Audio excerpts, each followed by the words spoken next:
Ohio University has been located here on the banks of the Hocking River since 1804, thanks in part to a deal drafted by President Thomas Jefferson.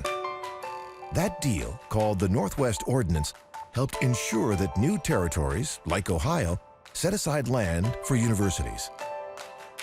It's tempting to wonder what Jefferson would have made of the university's most recent achievement, ranking among America's top party schools. One well-known alumnus was no stranger to that reputation. In 1943, a freshman named Paul Newman joined the Phi Kappa Tau fraternity, but he didn't last here long. One night, he allegedly rolled a beer keg down a hill on campus.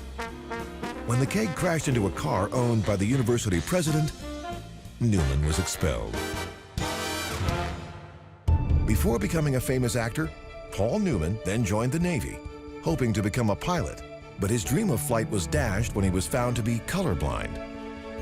But here in the small town of Wapakoneta, another young man shared Newman's dream of flight, and his journey would soon turn extraordinary.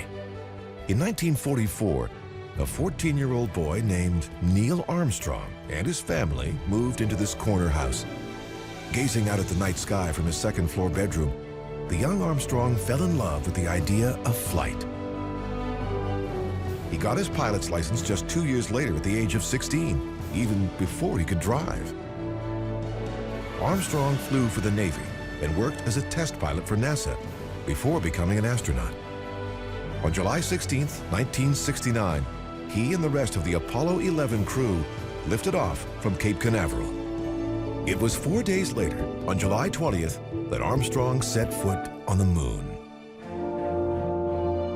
While he inspired millions around the world, people here in Wapakoneta were especially proud of their hometown hero. That same day, Ohio Governor James Rhodes proposed building a museum to honor Armstrong and the state's contribution to spaceflight. Just 3 years later, the Armstrong Air and Space Museum opened its doors.